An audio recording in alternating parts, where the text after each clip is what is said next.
Action potentials propagate in a continuous fashion in unmyelinated axons.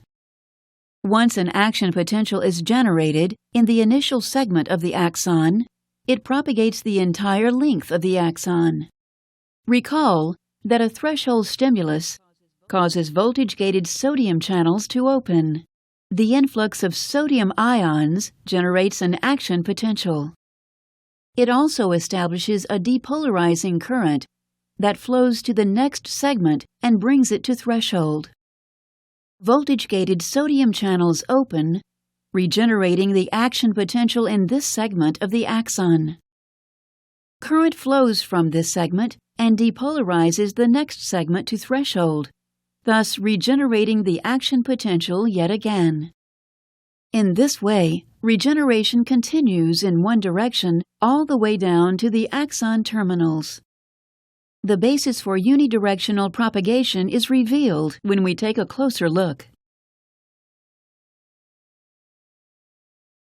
By the end of the depolarization phase of the action potential, all voltage-gated sodium channels inactivate and voltage-gated potassium channels open.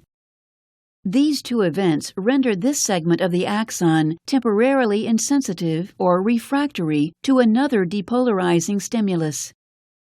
However, voltage-gated sodium channels in the downstream segment are closed and receptive to a depolarizing stimulus. Thus, propagation occurs sequentially down the axon to the axon terminals. In myelinated axons, action potential propagation is a bit different. Here they propagate in a saltatory or leaping fashion. The myelin sheath consists of multiple layers of tightly wrapped glial cell membrane. But this sheath is not a continuous one. Exposed areas of axonal membrane, known as nodes of Ranvier, occur at discrete intervals. Voltage-gated sodium channels are abundant in the nodes, but largely absent between nodes. So, action potentials are regenerated at each node, not in areas covered by the myelin sheath. However, the myelin sheath does provide the insulation necessary for the rapid spread of depolarizing current.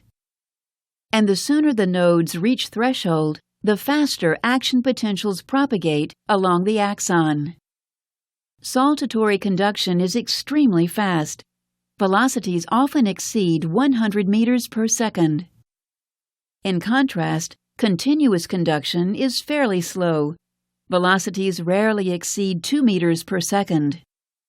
Nevertheless, both continuous and saltatory conduction propagate action potentials over varying distances because action potentials regenerate along the way.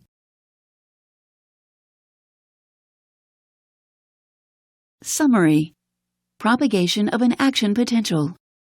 Once generated, the action potential propagates the entire length of the axon without decrement.